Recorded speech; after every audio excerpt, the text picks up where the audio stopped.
Um, so I follow quite a few like blogs and stuff like that about like Rational Male, for instance. If you've ever heard of it, by Rollo Tomasi.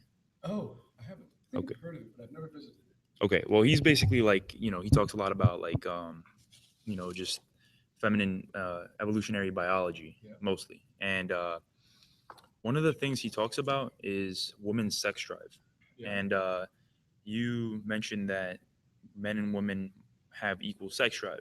Mm.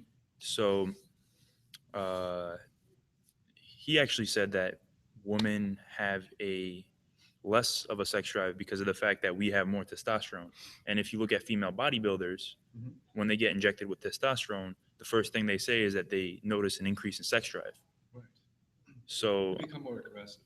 yeah, so that's what I was thinking. Like, because I was thinking women probably just want to have sex less than in that case.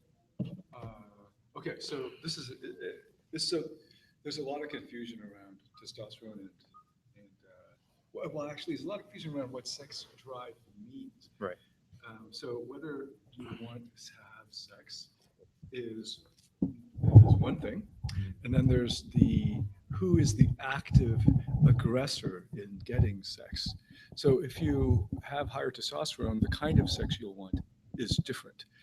Okay, so if I were to inject you with more testosterone, that's not actually how it works. But if you were to raise your testosterone all of a sudden, you'll want to grab her, throw her down, you just want right. And when if you give a woman the same thing, she'll be more of that aggressive kind of Like sex. dominance. Yeah, it's dominance, Yeah. and it's the science. There's a lot of theory. This is cutting edge at the so there isn't a consensus, but there is a so a consensus would be like 90%, right? But there's a majority view, which is that um, the testosterone doesn't actually increase your desire for sex, it increases your aggression. One of the ways that you become aggressive is through sex. So you see this in prison, right? So one way to dominate another man, these aren't gay guys, but they're getting to that point where the most dominating thing you can do to another dude is to take him in the ass. That's the most humiliating thing to him. And if you're jacked with testosterone, you're going to be that kind of Hulk kind of creature. Now, all the science shows women are going to get aroused, but whether they're going to be the one on top, whether they're going to be the one like biting you, like is a different. Whether they're going to take the male role in the sex. So if you look at lesbians, right, that's a great example, actually, great test case. So women, they'll get wet down there through various stimuli, and novelty is a big part of it. So the old research about how women had low sex drive versus men was because there was no more novelty in the relationship. That's the whole point about the FSAD and all of the drugs around that. The old view is women didn't have sex drive. The research shows they do, but not with you, husband. She'll get on with Ryan Gosling. She can get wet with Ryan Gosling, get wet with Channing. It's you, man. Get out of here, husband. Let her fuck somebody else. And of course, that's not if the wife loves the husband, she just isn't wet down there for him anymore. She feels guilty and bad, and she wants to take the drug to, have the relationship and have that passion again. And the problem is the depolarization. And once the depolarization happens, the presence gets drawn back. The man isn't there fully. He gets disengaged. He focuses on his work or other things in his life, and then he hopes the relationship will go on autopilot. So there is in the past a lot of there are a lot of books, resources saying women have less sex drive, and then in a relationship they'll have less and less. I mean, you hear this all the time. Dudes are like not getting sex after like 3 years in a marriage, 5 years in a marriage. Heck, I knew some guys a year into their marriage, no more blowjobs. Like it's not that uncommon.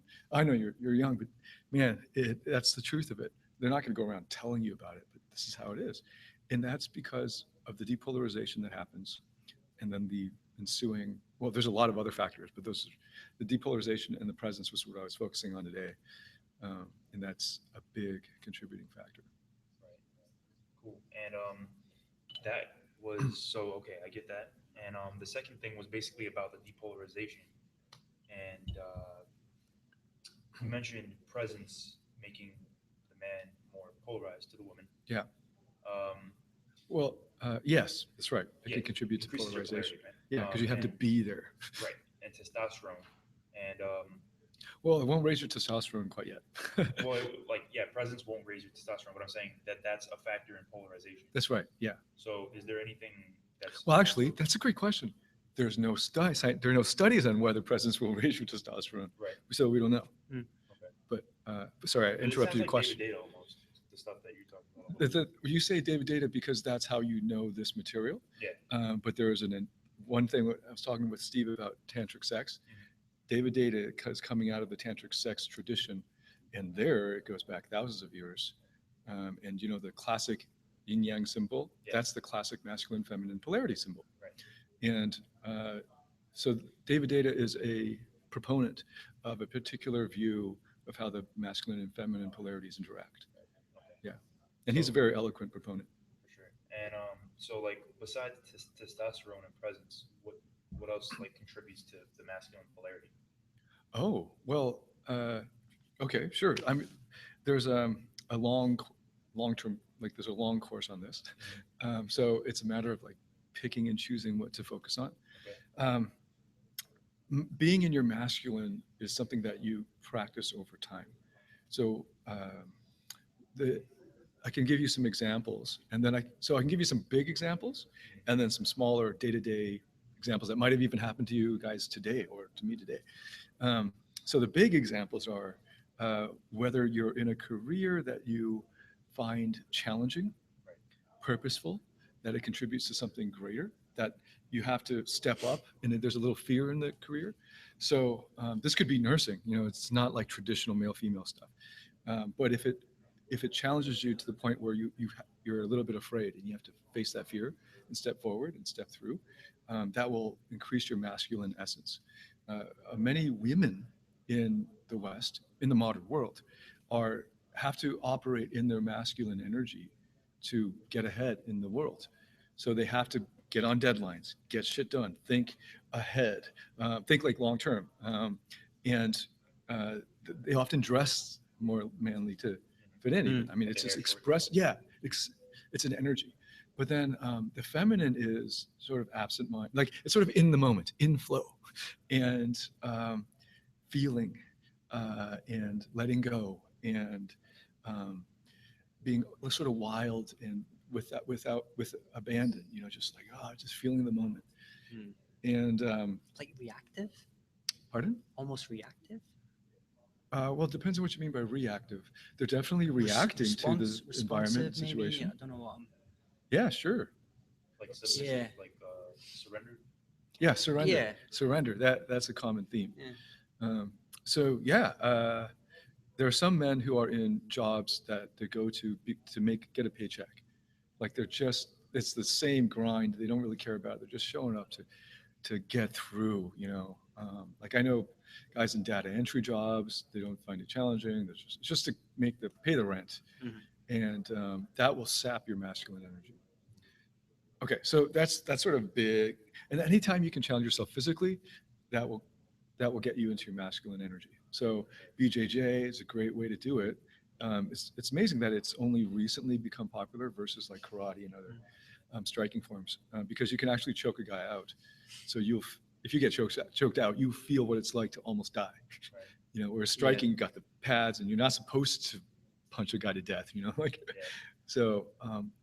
Facing death on a regular basis and your own mortality and pushing through anyway, this will strengthen your Yeah, that masculine. must just give you so much confidence. I mean, just earlier, talking to Stephen Bravo, Mm-hmm. and he was just like showing me some Mm-hmm. stuff with the lights, and then he was just doing stuff to me, putting me in these positions, and I was like, whoa, like I've got no power Yeah, right. because I don't really know how to defend myself. That's something like an area of my Mhm. life that I've just not thought about up until leading up to this event. Oh, So yeah, it was really cool to like that's something I need to get handled. yeah. And you're well into that as well, aren't you? Yeah, it's something when I Yeah. was a child, my dad was really into Kung Fu. He was Mm. a martial arts instructor in the military in Taiwan. Yeah. So he got me into it. But then I went away from it for decades because in the modern world where I live, I'm not out in the boonies like Bravo was talking about. So I'm in a I'm in a pretty safe area. It's like Canada, Yeah. where there's like no guns and stuff. But especially when I was living there, so people didn't even lock their front doors. Like Mm. that's how. And then I moved to China, where it did need to toughen up. But then I moved to Singapore, which is even more like people will leave their laptops at the Starbucks and go away and shop for 3 hours and come Really? back. Yeah, I'm like, Wow. whose laptops? This is shocking. And that saps your masculine energy. I'll tell you right away, man. Mm. So that energy of like not worrying about, not having fear and fighting it, not being on edge. Just a quick jump in. Yeah. Japan, super safe. Oh yeah, Lowest definitely. birth rate in the world. Google it, man. These guys are paying women to cuddle them. They're cuddle cafes. Yeah. All they want to do is have a cuddle. I mean, it is so demasculated. Now they don't want to talk. I've confronted or challenged many of my Japanese friends, and it's still a sore issue. So um, they're extremes. There's a yakuza, and there's an underworld there that's very strong. But the average salary man, which is the average man, is emasculated in a very major way. I never saw that connection between the fact that it's so safe that it saps their masculine Mm. energy and thus Oh, totally. thus decreases their birth rate and their. Have you heard about like prison workouts? Yes, Like, I have. yeah, like so. Dragon Door. Pardon? Dragon Door Dragon Door. is Cool. is a website Oh that yeah. sells like DVDs about that. Oh right. Well, I learned about it from one of the top bodybuilders, Kai Green, I think. And he was like working out in prison, and these guys get their T levels jacked because they're always on guard. Mm. You can't even shower and let your guard down. Like, they're always afraid, and what that does, it just slams you full of adrenaline. Your body has to adapt, and then you come out of there jacked because like you're always in fear a little bit. So there's that. That's the big one, and then the small one is day to day. There are going to be little things. If you're an artist, you're going to be largely in your feminine energy, actually. And as in my creative side, and that's where I'm at the past, well, as a default almost, I'm in this more of a feeling present, like in the moment, enjoying the moment kind of Mm. mode. So this means I'm going to be late to shit. This means I'm not thinking far ahead enough, and I need a manager to keep me on track. That means actually I'm trying to get more in my masculine for my business. And the thing is, you shouldn't always be masculine because then you can't relate to the feminine. So the reason I'm harping on the masculine is because a lot of the Asian guys in Asia are so in their feminine, they're not even aware of it. So I'm balancing them out. But if you are on roids and you're, like an NFL ball player, you're going to need to focus on your feminine. Get in touch with your emotions. Get into the arts, uh, any kind of music or dance that'll get you in tune with expressing feelings. A big part of the desire system, an old program I made that's still I still stand behind and it's still solid and being sold, is about emotional intelligence and emotional awareness.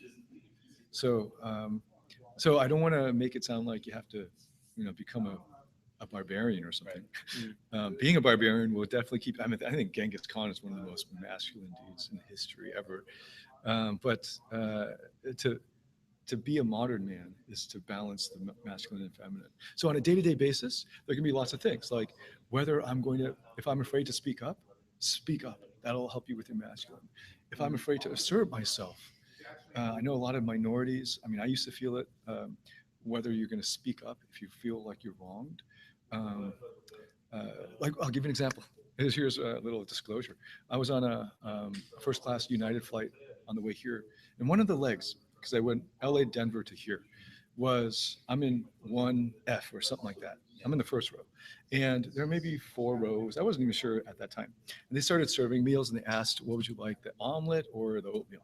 And I said omelet. Then I fell asleep, and then she woke me up and said, "Sorry, we ran out of omelet. The oatmeal's amazing, though. You're gonna love it." I'm like, okay. Then I get the oatmeal served, and then the person next to me has an omelet. The other 2 people have omelets. I look back, and she's coming out with omelets. Mm. So I'm thinking, what? And then I saw some oatmeal, but most of it was omelets. And I'm thinking, if they're getting omelets behind me, but I'm in the first row, clearly it's not. We ran out.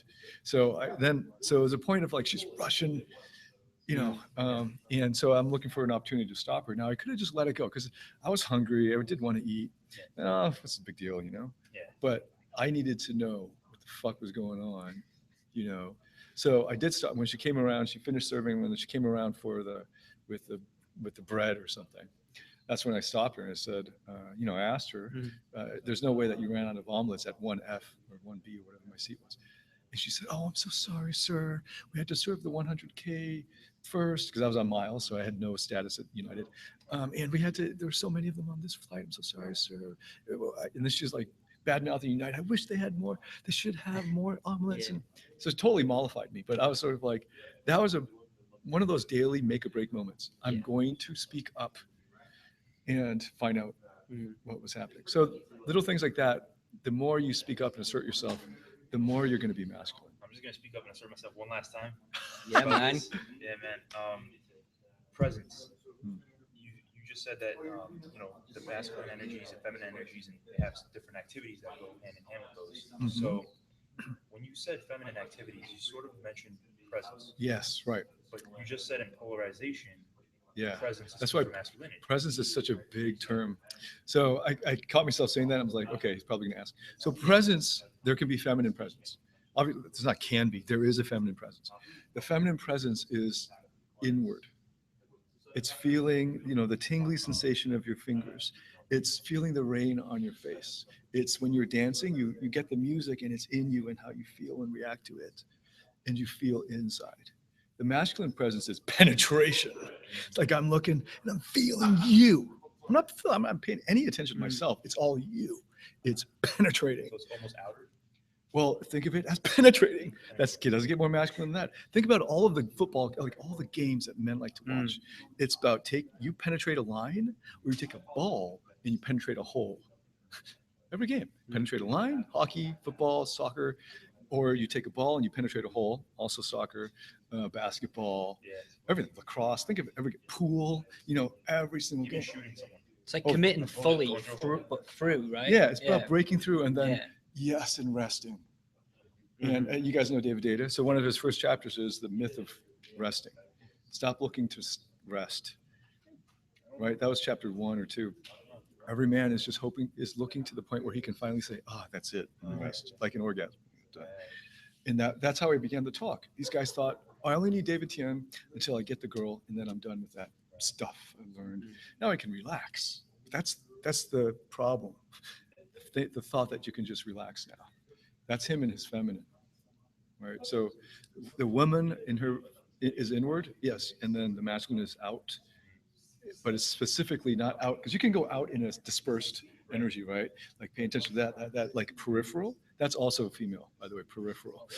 Man is focused, directed, It's almost like breaking action, through. right? It's almost like action, Action. like Well, activity. so it depends on what you mean by the term, because being peripheral is also action, the action of paying attention to your environment around you and feeling all of the different sensations outside and bringing them in. So the woman brings them in. The man focuses on one point and penetrates that point. This is focus. That's why men are horrible multitaskers in general. The masculine Yeah. brain, the male brain is Right. not, that is not like optimized for that. Thank you very much. That was Awesome. Great questions. Yeah. There's so much to say about masculine, feminine. Just to make a point, someone I picked up there that when you're talking about those moments when you have to speak up or you have Yeah. to do something. Hmm. I've actually read a book and it's on this phenomenon Oh yeah. and it's called the flinch. Oh cool. So it's I've like heard of it, the flinch. that's what it kind of is, right? You're like, I want to say this, but I'm holding myself Nice. back. Yeah. So that's a really good book, and I'm pretty sure it's still free. Oh cool. The It's like flinch. it might just be flinch.com or something like that. Okay. It's Julian Smith who wrote the book, so check it out. I remember when he put it out, he said he wrote it because it was a book that was the reason why he was giving it away for free because it was basically so important to him. So yeah, that's the way I was thinking about it. Like I can tell myself, Mike, you're flinching. So the idea is flinch forward and just do Flinch it. forward. Yeah, Nice. if you just like become aware of it, Yeah. and you're like, right, I'm just gonna do it and do it, Yeah. and just break through it. Yeah. That's exactly what you. Yeah. And that's a through very it, yeah. masculine. Commit, Forward action is usually Yeah. masculine. Absolutely. So to shift gears slightly back to the talk you just gave, David. So the title of the talk was, basically around the reality of women. Hmm. And we got a couple of some great questions on YouTube. Unfortunately, we didn't have the time to ask them. Oh, right.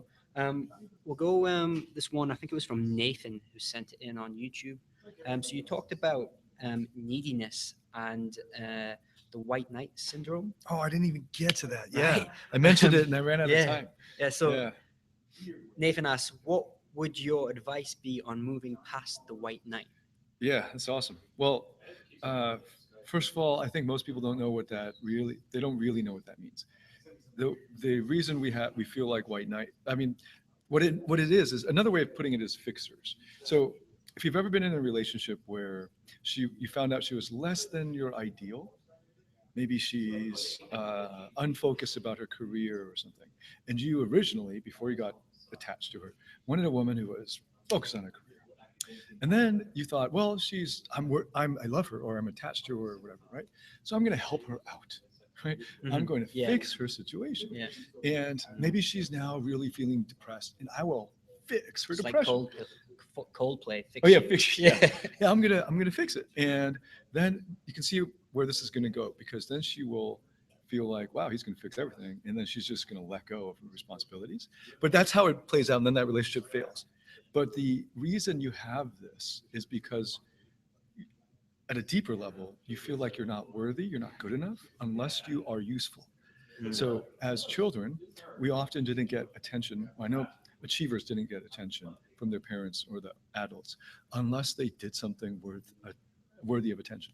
Mhm. So if the kid, like, in the old days, a traditional view is they should be seen but not heard. Right? Children should be seen but not heard. Yeah. At least when I was growing up, I heard that. And this was basically, we're not going to pay attention. They're cute, but if they're not at the dinner table with the adults, right? They're not worthy of bringing them into the conversation about microphysics or whatever, right? Like whatever adult stuff we're talking about, until he falls down. Like then he's like, oh my god, and you hear that cry, like ah, and it's a real cry of pain. Mhm. Everyone goes over and makes sure that kid's okay, and then that kid keeps unconsciously the kid will realize, whenever I'm in pain, I get attention, Yeah. and this becomes Yeah. the victim, right? And then many of my clients are achievers. They found out that if they could show off the A on the exam, then all the adults would be like, oh wow, they'll Yeah. like congratulate him, Yeah. and give him attention now. Mm. So a lot of achievers, they end up being my clients because they're intelligent, educated, they killed it in their careers, they're ahead in life. But the reason they are is because they were driven to do all those things, because that's how they knew to that's their coping strategy to get attention, the attention that they crave so deeply Mhm. as children. And now they enter a relationship with a woman, they fall in love with her, and of course they will repeat the same pattern that they had with their parents, that they had with the adults they wanted love from and attention from. And they will look for every opportunity to fix and achieve and please, and because that's the only way they can feel worthy of love. Here's a common example: the guys who have a hard time letting her pay for stuff. Go on a date, he'll say no, no, no, no, almost like a point of pride. And I get this so often in Asia because it's the older generation is still very traditional. So their parents are going to be about the woman not working, housewife, and then him. The man always pays, and chivalry, right? And it's hard for them to, because they're brought up with that and their parents, it's hard for them to switch over into even things like going Dutch. So I'll be like, okay, you don't have to go Dutch because that to an Asian feels very crass. Dutch is like half and half, right? Yeah, half, yeah. And because Asians take pride in fighting for the bill. So then I taught them trading. You pay this time, she pays next time. It's a little easier. But then I also say, if she wants to pay, do not force her not to, like, give her the pleasure of paying. Mm. And it took me many years to figure out how to say it, because I just kept saying the Western way, like, don't refuse investment. Right? So if she wants to pay, that's like kicking a puppy in the face. Let it Yeah. do the thing that it wants to do. She's going to seduce herself. And then all these guys were like, oh, it sounds manipulative. And blah, blah, blah. Then I realized actually the best way to teach it is actually from her perspective, which is give her the pleasure of giving. There's a real pleasure in giving. Really, I didn't find that out till much later in my life. But there's a real joy in paying for your friend. and you're denying her that. Plus, she's becoming less attracted to you every minute you don't allow her to invest. Guys who have fixer mentality or white knight syndrome, they will have a lot of trouble paying. I mean, allowing her to pay. At a deeper level, talking about psychopaths and sociopaths and borderlines and so on, narcissists, the dark triad, fixers will attract predators. So a predator, a narcissist, a psychopath is looking for somebody, they'll like a victim. They like someone who's easily manipulated. Guess who's easily manipulated? A fixer. So if a fixer gets a little bit of game, he looks good. And hopefully, if he's an achiever, he's got some, hopefully, often he has some resources, got money, car, like he can handle himself in society. Uh, he's a great victim. She can use him and he won't realize it. He'll think, oh, this is love, this is how it should be, because he's used to having to work in order to be loved. He's not used to feeling that I am love, I'm worthy of love just in myself, who I am. Whether I get I fail the test or I ace it. Either way, I'm worthy of love. That's not the message that most of us get in life. And when he's with a woman, he feels like he's got to do stuff to be worthy of her. And perfect victim for a cluster B personality disorder. Um, so often you'll find them in the POA world, a guy who was a fixer, was like a nice guy, taking advantage of, friend zoned, all that stuff. Learns some game, looks good, he changes his clothing and gets fit, and then he gets some game. So he's now able to go in the clubs and make shit happen. You know what I mean? And then guess who? The hottest girls, many of them, I think 20% or so, are going to have some of these, or be somewhere along that spectrum of psychopathy. They're going to be like, yeah, maybe even unconsciously, but sometimes consciously, that's my victim. And then they'll pair up. He's going to get all this validation that he doesn't normally get. And he's like, yes. And then the problems start to appear. And then he will take it upon himself because he has boundary problems. He's going to feel like her feelings and how she is emotionally is my responsibility as a fixer, as a white knight. And I will come in and save the day. Mhm. And then he just gets deeper and deeper and deeper into that. So, That is epic. We'll definitely enjoy the talk tomorrow, mhm. Yeah. Yeah, he and I have Yeah. been, corresponding on Facebook. So you kind of got a little sneak peek preview of what he's talking about? Sure. Yeah, I know. Yeah, I have an Because idea. it's- Well, I've been, yeah. I mean, he had it bad, so Yeah. I wonder how much he's going to share. But Yeah. It's it's very along those lines, man. He actually, oh yes, that's very interesting that you said that, man. yeah, yeah. And the really dangerous part about what happens when you learn game is that you take a nice guy. I mean, a fixer, he's there with pain. He came as a child and he developed this coping strategy that just doesn't work as an adult with women. But you teach him how to be a dark triad narcissist. Like he acts like that, but it's not his core. He's not naturally like that. He's a newbie. He's a white belt Right. in narcissism. And then you meet this a woman who is at her core genetically, the science shows, like that. She can't help it. That's why there's no therapy for psychopaths. You don't like you lock them up. You don't sit and talk with them. You don't try to help the Joker get therapy to stop being the Joker. You fucking lock them up. And I think still the world doesn't know about psychopaths. They don't respect it. And the POAs go in there not knowing what the fuck is happening. And it's like you teach a guy how to use a gun, you throw him in an ambush with these like black ops guys, and they just kill him, right? And he thinks because he's better than the guys back home. But you're no match for a genetic dark triad. That is crazy, man. I don't think I've ever heard anybody talk about that before in Hmm. this industry. So that's Yeah. freaking- You know what? I think it's partly because a lot of the more visible figures, especially on YouTube, are themselves dark triad genetically. Like basically what happened was if you have Asperger's, for instance, that's not dark triad, but it shares some characteristics in common. You have to figure people out from like a robot does.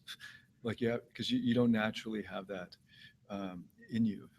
So you have to figure out when he does this, that's how he feels. When he does this, that's how he feels. Right. So he's actually reading you like a robot. And there are some who have um, whether it's because of childhood trauma or it's genetic. Some of them might actually be psychopaths. Um, they have malicious intent, and when you put those together, I mean, it's very dangerous. So I happen to know one of my second ever mentor in pickup. Um, Many of us, just closest students, are convinced he's borderline personality disorder but it took us like 6, 7 years to finally come to grips with it.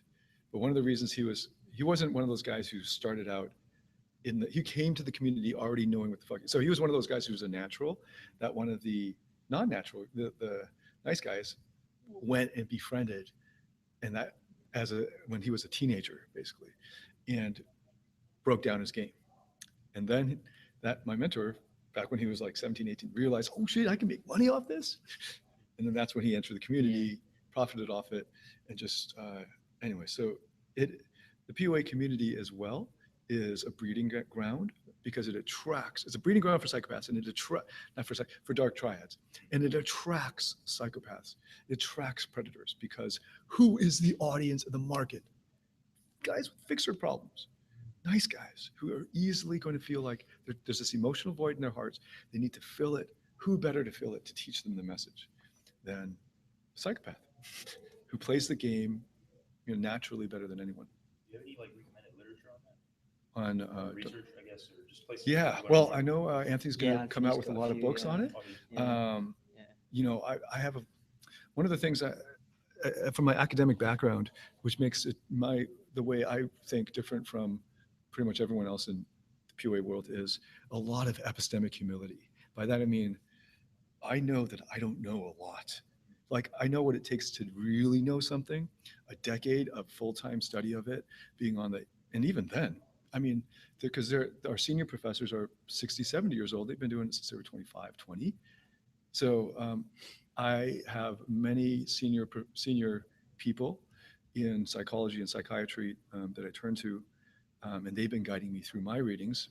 Um, but I tried to look for online programs, like Coursera or edX or something, to recommend to guys, but that isn't out there yet. And I've been trying to tell my academic friends, why don't you fucking make an accessible one?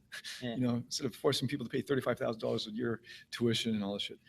Yeah, the academics also look down on lowbrow stuff. So, but maybe I think I'm planning to do it maybe next year, putting it all into an online course. Yeah, but I teach it live. So what'll usually happen is I teach course live for 2, 3 years, and then when it's ready, we have soft launches online, and then when that's ready, we'll roll it out. So I predict a year from now. Awesome. Cool. So let's crack into some questions from YouTube. Ooh, I actually forgot to set the timer. Oh Oh, yeah. look at that! I didn't even see the side. Yeah. Dan asks, David, what's some great advice on how to maintain a relationship and keep it fresh? Oh, hey, great. Well, okay, first of all, that's a great question. First of all, I would not think of it as maintaining. I know you hear that in marketing literature all the time. You can't maintain anything. It's sort of like if you get a six pack, it's not about maintaining it, because if you just do the same thing, the same workout, your body will adjust and then it will become fat. You have to change it up. Just like in a workout, at least every 3 months, if not every month, do something different so your body doesn't expect it. It's like life is like a backwards travel. Do you call it travelators? Like those moving, that's not like up or down, but it's Oh, just it's oh a moving yeah. travelator. It's not an escalator, but it's Yeah, like in the flat. airport. Yeah, you yeah. Just, okay. I don't know what they're called. Yeah, You might be I right. think Travelator. yeah, I think that's it the term probably I is. heard. In Yeah. Canada, we also call it people mover, which sounds really People wonky. But anyway, life is like that. If you're Yeah. not moving forward, you're moving backwards. Mhm. And it's like inflation. If you Yeah. keep the same salary every year, 20 years later, you're a poor ass, Joe. Yeah. So instead of maintaining, think about it as growing. In which case, it's the two of you growing separately. That must always happen. To give an example, I mean, when I got married, I thought I had the one and done myth. I thought I'm done. Yeah. I'm done improving myself. I don't need to go to the gym. I didn't go to the gym for like 3 years. I think I went on and off, but it wasn't, fuck it. But just leading up to the honeymoon, I was like, I'm going to the beach with her. I'm going to get in the best shape ever. Um, and then once I got married, and the inside joke was, "Why are you working out, dude? You're married." Yeah. It's like, what do you, and I think that's still a common conception about when you're in a relationship, you just stop having to try. But the thing is, you always have to keep moving forward, even just for your own happiness. Then keep adding facets to yourself. Um, but here's the secret. Actually, there's so much. I mean, as I'm getting into it, I'm like, let me give you some quick tips, but I always go for the deeper answer. And the deeper answer is a thorough answer would be an 18-hour answer. I've actually created a course called Rock Solid Relationships. It's live in Singapore on this. Um, so the deeper answer has to do with you. So you can't be, you're not ready for a relationship with another human being over the long run unless you have a good relationship with yourself. And this sounds like woohoo, airy fairy, but what it really means is coming to grips with your own insecurities, your own um, your own purpose, your own like me. So in other words, like let me give you an example of how I didn't have it. Mm-hmm. Uh, I still was striving to be somebody. Like when I was married, like I thought, okay, now marriage, check. I'll check that box, put that in that cupboard. But I now have to focus on career and becoming that. Yeah. Because if I don't have that, I don't feel good about myself. If I don't do X, Y, and Z, I don't feel worthy of love. Mm-hmm. So I have to strive and do that. That's an achiever myth. A lot of guys feel like, um, a lot of guys, they don't understand psychology of their own psychology. What are their values? Mm-hmm. How do they control their emotions? Why do they feel certain things? Because if you don't know why you feel frustrated, if you don't know how to control frustration or anger or disappointment, or you don't know why those things happen in your life, oh shit, when you get a relationship, she's going to trigger all of those things that Yeah. you cannot control. And then you'll be out of control. You're going to lash out at her and not know why you're lashing out. You're going to lash out and then regret it later. She's going to do the same thing because you're going to be driving that energy out of her. You're going to say stupid shit. She's going to say stupid shit back at you. And then it'll just get bigger. And then no one's going to have the control of themselves to just stop the whole madness and say, look, I love you. There's something wrong here. And this is why, because they don't have their own self-knowledge to even know when they're out of control. Mm-hmm. So, oh my God, man, I was in no shape for a relationship at 25. I would say maybe a couple of years ago, I could confidently say I can begin one well. Mm-hmm. But I've been in so many of them. And how old are you now? I'm coming up to 40. I'm 39. No way. And I've been in so many of them that I can see the pattern. And that was part of how this talk came out. I was seeing it not just in myself, but all my clients, not all, but many of them that kept in touch, would come back for extra help. And I'd be like, this is a pattern that I've experienced. And getting yourself right. So there's a course I created coming out of this, all of this experience called Invincible. And it's Good name. oh, thanks. Invincible is marketed to like, so guys want something. They want control. So it's marketed as a kind of control over your own states. And what I give you is that, but in addition to that is there is so much deep stuff in there that's experiential. There are a lot of closed eye exercises. A lot of the guys in the forums, just like when I went through module 1, I was crying. I'm like, wait till you get through module 5. They come out of module 5, like, my God, my life has changed. I was like in tears. Just, I couldn't even see, and like so many, because they had not until my 30s did I confront um, my past and did I unearth the coping strategies that I had, and what led to those, and the traumas that led to those, and then all of the patterns that I had. And then now, how are those playing out again? What are my needs that are driving me? Unless you know what drives you, you can't enter a relationship. It's like going into a car with no brakes. You're just hoping you don't fucking hit anybody, but you can't. You have no real control. So self-knowledge, self-acceptance, self-esteem, self-efficacy. Those are all the starting points. So the Invincible starts you on that path. After Invincible, these guys are like rocking it because now they're like, they can't be, on stage I said, look, if you're a PUA, it's easy to destroy you. All you have to do is throw women into your face who hate your guts, and you'll feel so bad about yourself because your whole self-esteem is based on how women treat you, whether they like you. That's fucking bullshit. But what you should do is to feel good in yourself. Like, get this, as a PUA, like, or as me, like you're like Dave. So then, if 20 girls reject you, you won't feel bad about yourself. Yeah, because I'm like, if those 20 girls don't like me, that's that's their problem. If the whole fucking world doesn't like me, if I like me and I'm living the life that I think self-determined is the right way to go, I could be in fucking Hitler Nazi world and they're all fucked up in their head. I'm not gonna go put some guns to Jews and burn them, make soap out of them. Fuck you. I don't care what you all think. And the PUAs can espouse this, but as long as they go out and think, hey, watch this video, I'm gonna go pick up this chick, right? And didn't it go well, right? It's even if they don't think that at the beginning, getting that validation becomes an addiction. So I'm happy to say, I don't fucking care if you think I'm not good with women. You could throw me in 50 years in the future in a fucking time machine. Maybe I'll suck with women. I don't, I know who I am now. I know what I'm about now. And the women and the people who will respond to that, who will be consonant, compatible with my energy and where I want to go with in my life, will be drawn to it. And those who do not, I will be repulsed. So I specifically changed myself to repel dark triad people. People who like validation and approval. They should be turned off the fuck by me. I want that. I don't want them in my life. I purposely want them to be disgusted by me. So I purposely say shit that will turn them off. Like the kind of shit I said on stage. Being antagonistic. Well, sometimes if I know that, but like, I don't give a fuck if a girl says, look, who's looking at us? I'm like, who fucking cares, bitch? Where's your head at? Get out of here. Go over there. Because I don't want that in my life. And until you get to that point, you're always going to get swayed because you can't be the rock in the relationship. Now, let's talk about the relationship.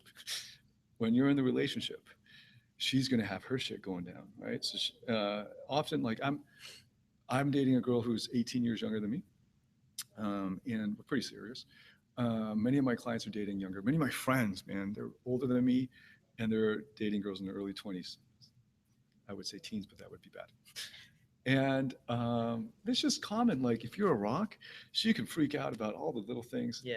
And you're just there, and she's just gonna like. So what you need to do is be able to call the presence to calm her and bring her in. And when she starts freaking out and says hurtful things, maybe, first of all, remember that could be a red flag. Okay, there's something deeper going on. But sometimes she's just really emotional because something triggered it. So you bring her back with your presence, all right, and you look into her, feel into her, and you tell her the reassurance she needs. Like, I'm here for you. I'm here. Even just something as simple as that. And if you love her, you tell her, I love you. Don't say it if you don't, but I'm here. You don't say, like, will you calm the fuck down? What's you don't just freak out, like, calm down. Right? You're giving this, blaming her for being a woman, for being feminine. No, you come in and you say, that's a presence. You say, no, come here. And she's like, no, you were talking to that other girl. I was not talking to her. I was not. And you look into my eyes. Yeah. And you're calm, and you go there. And it might take a while, but that's what she's looking for. If she's a normal woman. Yeah, it's pretty powerful. One thing is to keep it fresh. If you're fresh, the relationship would be fresh. The only reason why the relationship will go stagnant is if you're stagnant. So if you're not learning anything new, you're not picking up any new hobbies, you're not traveling anywhere new, you're not pushing yourself, you're not looking for fear points and pushing past them, then of course your life sucks. Your life is stagnant. Your relationship will be stagnant. So you're saying that the male is responsible for the process? I would give the same advice to the woman. Okay. If you're not developing yourself and growing and learning new modalities of life, the relationship will be stagnant. If you're not learning new ways to blow him, it's going to get stagnant. If as a man, you're like, that's great, give that advice. If as a man, you're not learning new ways to please her. Yeah. Same thing. So just keep learning and moving forward, right? Yeah. So this was your, is that right? This is your second ever 21 That's right, convention? yeah. Just been, I mean, in Asia, it's hard to, Yeah. I was supposed to go to the one in Miami. Yeah. I can't fly out just for that. So it's, plus Miami is not a hub from Asia. Like, I'd have to go through LA or New York, and it's like really long. But luckily I was in LA last week. I booked that like several months ago. And then Anthony put this out. I'm, hey, I can do this one though. Yeah, awesome. So, So what do you think of like the event compared to any other conferences you go to? What oh, stands fantastic. out? Great energy. I think Yeah. Anthony curates the speakers really well. Yeah. There's a really great diversity of topics. So I'm learning from, how to like survival stuff, Mm. how to defend yourself, some fashion stuff I just heard. And then of course the guys in here giving out dating advice we're all like there's so much resonance, you know, with our content. So Mm. and this one was sort of a reunion Yeah. for me. So I knew Nick from way back when I was horrible with. Well, actually, I had just become decent. I met him from Michigan. Right. So yeah, great to hang out with him Awesome. again. Was there any speaker in particular that you wanted to, connect with as a speaker at the event? As a speaker, like Yeah, somebody I yeah. didn't know that. Yeah. Um, Like I maybe think you'd I was. heard of. You know Or, what? I feel bad. I was just so engrossed in the work. Even Yeah. even. Sorry, I'm stretching. Even this morning, I couldn't hear all of Nick's talk because I had to fix something on our email management service, and it's the weekend, and our Yeah. team can't get to it. So, like there's so much going on. It sucks because I was fully a coach, and now I'm a business owner, and it's a different skill set. It takes your brain in different directions. So, one of the ways that I've learned to relate to guys, because when it was just dating, I had a hard time relating because it had been so long ago since I felt those things. Like when it was such a, like that's always the expert's problem, like going back to the beginner's mindset. But then when I started to branch out and learn other things, like grappling, total beginner, that really helped because I was so nervous, even the first day of class, like not knowing what's going on and Yeah. what are we doing? Oh, we're just falling down. Okay, and then business. That's very humbling, actually, learning the different things in the business. Um, so so I didn't have enough time to look at the, but now yeah, there's a lot. I'm really into martial arts and stuff. If I Yeah. was living in the U.S., I would definitely sign up for Bravo's courses. I was thinking of doing a SEAL week, one of those SEAL camps, like Yeah. Mark Divine. yeah, Mark Divine's got that. Yeah, He has like the. I would fly in for that. Maybe Yeah, like he a has 5-day one. He's got a 3-day one and a 1-day. I was thinking about doing that, but it's too much work. But I'm It's going to do insane it. though. Like you don't even sleep for like days. Oh yeah, well that's the Mm. experience, right? Yeah, testing yourself. And Mark is a really cool dude too. Like he really knows about meditation and stuff like that. Even though he's a freak. Of course. Well, I would say meditation goes hand in hand with martial arts and killing. You cannot be good with that unless you have the calmness of mind and be able to control it. That's like the masculine form of presence. Is being Yes, present. actually, yeah, totally. I found out the hard way. Well, yeah, that meditation is a masculine activity, and when women meditate, they're actually in their masculine. Wow. Um, I've never and thought about it that way. but it could be Yeah. really good for them. Just like men need to get into their feminine if they're over masculine I was sometimes. just thinking now that like meditation's a feminine because you're like introspective. You're flowing and you're like. Well, actually, so if you're introspective, you're not doing it quite right. So in the sense of like you're supposed to detach from yourself and just observe things as they come. S- Uh, yeah, I used to think it was feminine too. I mean, just sitting there, Yeah. that's not very So masculine. you're saying like when you meditate, instead of being like in the feeling and all that, just be more like detached. Yes, That exactly. Yeah. detachment is masculine. Right, detachment, and then observing your thoughts as they come up. Like, oh, well, look, I'm feeling that. I'm thinking that. That's interesting. That's like level one. I mean, I'm still a very beginner in meditation, but I've been doing it for like over 2 years. Every day. Did twice today already. And I see why that's important if you're a warrior. Like samurai Oh, culture yeah. is all about is a lot of Yeah, meditation. Zen, man. They wouldn't even let women be priests or enter the monastery. Yeah, because it's a very like boom, you gotta be focused all Yeah. the time. Yes. Just alert. Yeah. present. Kobe Bryant, the Lakers, Phil Jackson, they're all big proponents of meditation. Huge. Even now, Kobe Bryant still talks about it all the Even time. 50 Cent meditates now. Oh, yeah. So like Yeah. I can see how that's masculine now. Things are starting to connect more. Yeah. Cool. It's about like being detached and able to penetrate with more awareness almost. Yeah, right. Being unattached from the outcome. So it's a very complex thing. I actually cover in meditation and picking up chicks, meditation and attraction in Invincible. It's a bonus module in We'll module definitely one. check that out. Yeah. On your site, right? Yeah, Okay. yeah. Yeah. I forgot what I was going. Oh, one thing like so I think a lot of like, if you're a warrior, one thing to do to balance out your feminine is like I'm doing movement coaching now. I'm getting movement coaching. So I'm learning to, like, I sucked at dancing always. I could never, I took so many dance classes, but I was just so awful still. Like I could do all the moves, but it wasn't natural. Have you guys heard of Conor McGregor? Oh yeah, Okay. You know how he's got a movement coach, Ido Portal? yeah, yeah. So Ido's great. Ido is I great. saw that and then I got recommended for it from my method acting coach. So I did method acting too. Method acting is so awesome, man. Every guy who wants to become seductive and attractive should start with method acting.